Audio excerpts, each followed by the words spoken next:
Allahu Akbar, Allahu Akbar, la ilaha illallah, Allahu Akbar, Allahu Akbar, walillahil hamd. Alhamdulillah adalah kata yang paling pantas terucap di lisan dan terwujud melalui amal perbuatan. Atas kudroh dan irodahnya lah kita masih diberikan kesehatan untuk bisa menghela nafas dan juga kesempatan untuk melaksanakan aktivitas. Maka oleh karena itu sudah seyogyanya kita sebagai orang-orang beriman meningkatkan keimanan dan juga ketakwaannya kepada Allah Subhanahu wa Ta'ala. Hadirin ikhwatul iman rahimani wa rahimakumullah. Pada kesempatan kali ini kita sedang berada pada peristiwa yang genting sekaligus juga penting, yaitu peristiwa gerhana atau orang Sunda menyebutnya samagaha. Baik itu khusuf ataupun kusuf merupakan satu peristiwa yang tentu saja disebut genting dikarenakan posisi antara bumi, bulan dan juga matahari berada di arah yang sejajar, di mana meleset saja lebih atau kurangnya tentu akan menimbulkan kegoncangan yang luar biasa pada kita sebagai penduduk yang ada di muka bumi. Disebut penting karena tentu saja dari peristiwa ini akan memberikan pelajaran yang berharga bagi kita semua. Hadirin ikhwatul iman rahimani wa rahimakumullah. Namun sebelum ke sana, kalau kita baca dalam literatur sejarah-sejarah manusia-manusia terdahulu, orang-orang menganggap dan juga meyakini terkait dengan gerhana ini beragam. Di antaranya kita memahami bahwa gerhana merupakan satu perwujudan dari peristiwa ketika bulan atau matahari sedang akan ditelan oleh malakala. Maka sekonyong-konyong berbondong-bondong orang-orang pada waktu itu menabuh tabuh-tabuhan, membuat genderang, bahkan ibu-ibu yang sedang hamil katanya waktu itu harus bersembunyi. Nah, ini kepercayaan ini juga ada di negara atau peradaban yang lain. Di Jepang ini berhubungan dengan dewa Amaterasu, dewa Tsukuyomi dan juga Susanoo, yang dimana pada kesempatan gerhana itu mereka saling berebut dan juga saling bertemu. Di kebudayaan lain, di Mesir, di Yunani, di Romawi juga kurang lebih sama. Ini merupakan satu campur tangan dari dewa-dewi yang mereka anut, yang mereka percaya. Namun kalau kita bandingkan dengan hari ini, maka setelah kita punya teknologi ilmu yang mumpuni, menganggap bahwasanya gerhana itu adalah peristiwa yang biasa-biasa saja. Tahu banyak peristiwa benda langit yang lain. Nah, bagaimana Islam memandang terkait dengan gerhana ini yang dulu dianggap sebagai perkara-perkara yang mistis? Sekarang orang-orang mungkin bisa jadi lebih banyak yang apatis. Ketika terjadi gerhana, terdengar kumandang takbir di masjid, biasa-biasa saja. Mungkin cuma kaget, wah, gerhana cenah.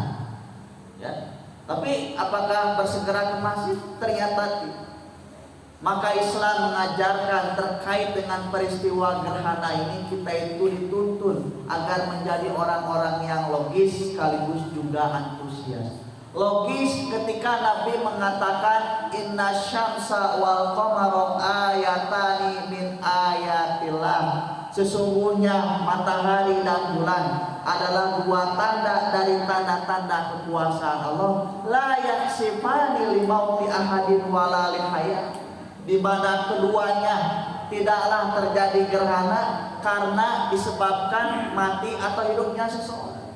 Di sini Rasulullah SAW mengajarkan harus mengingatkan hal-hal yang sifatnya mitos, diganti kepada yang rasional, yang logis. Itu merupakan tanda-tanda dari kekuasaan Allah.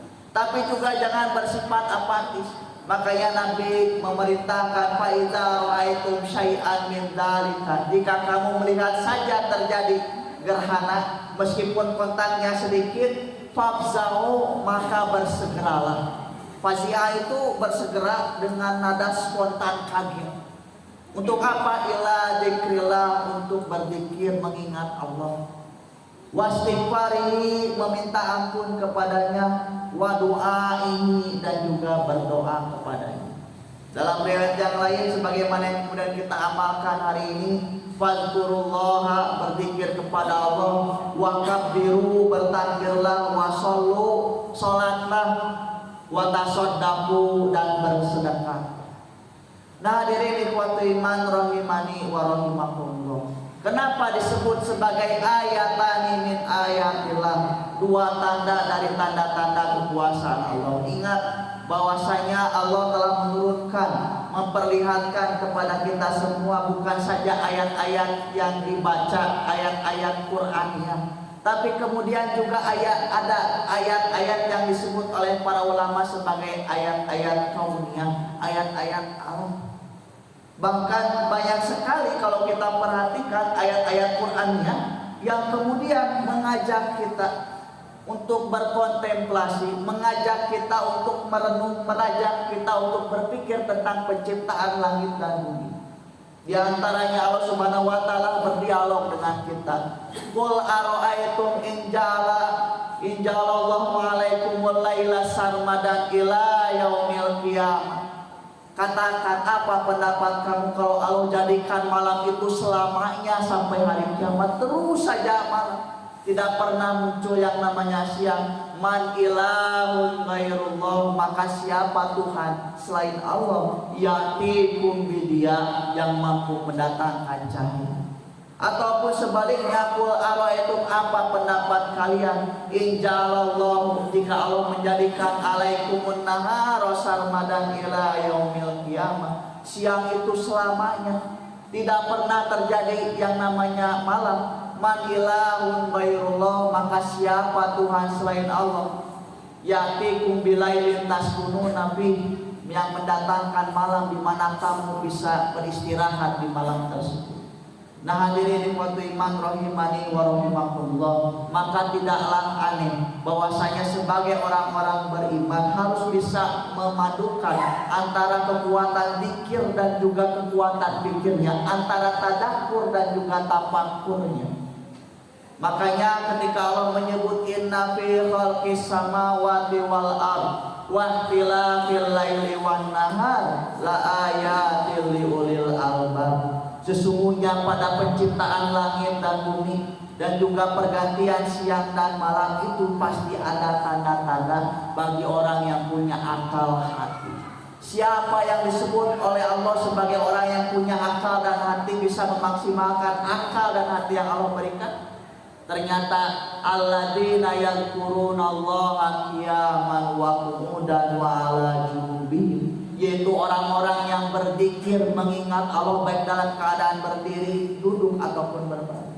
Cukupkah sampai di sana? Ternyata tidak. Harus juga memadukan wa yatafakkaruna fi khalqis samawati wal ardh, dan mereka merenungkan, bertafakur terkait dengan penciptaan langit dan bumi, sampai kemudian masuk kepada konklusi, kepada kesimpulan, Rabbana ma khalaqta hadza batila, ya Tuhan kami, tidaklah Kau ciptakan segala sesuatunya dengan sia-sia.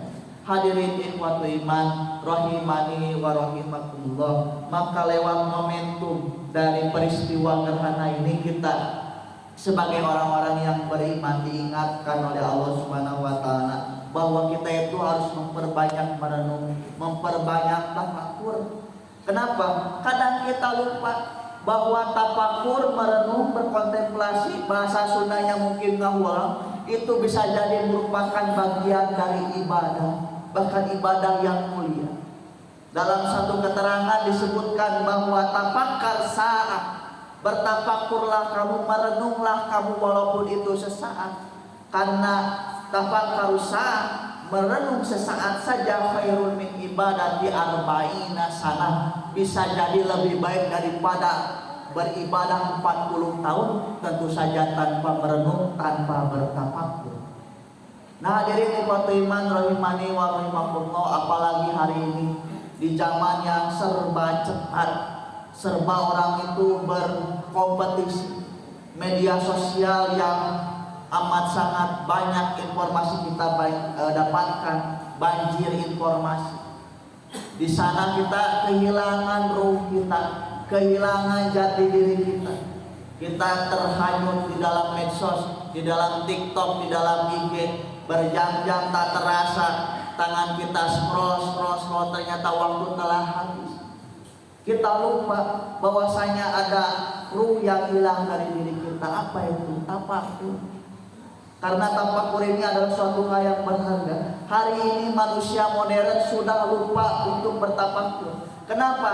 Karena terus dikejar target, dikejar durasi, dikejar hal-hal yang kemudian menyibukkan sebagai rutinitas sampai tidak bisa berpikir sedang apa, untuk apa tujuan kita itu hidup di dunia ini.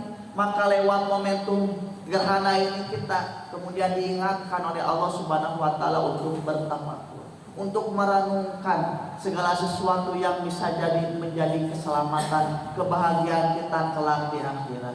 Hadirin ikhwatul iman rahimani wa rahimakumullah, pesan terakhir dari tafakur itu bukan saja sebatas ngulang berpikir yang tidak-tidak. Karena nanti beda antara tafakurnya orang yang berakal, orang yang cerdas, dengan mohon maaf bertafakurnya orang-orang yang buruk. Apa bedanya? Kata Nabi, tafakurnya orang-orang yang cerdas tiada lain adalah al-kaisu mandana nafsahu wa amila lima ba'dal maut. Tafakurnya orang yang cerdas adalah orang-orang yang senantiasa menghisap dirinya sendiri, mengevaluasi diri, memuhasabah, kemudian mempersiapkan apa yang akan ia hadapi setelah kematian. Apakah dia akan selamat ataukah justru akan celaka.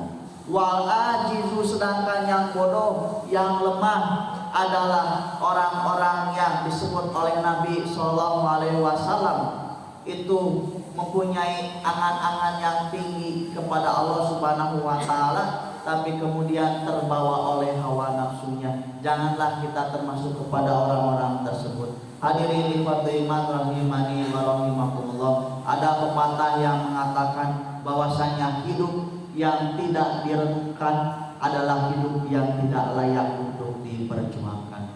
Hadirin ikhwatul iman rahimani wa rahimakumullah, semoga Allah Subhanahu wa taala menerima seluruh amal ibadah kita, menerima pula kemudian kehusyuan dan juga tafakur kita pada kesempatan kali ini.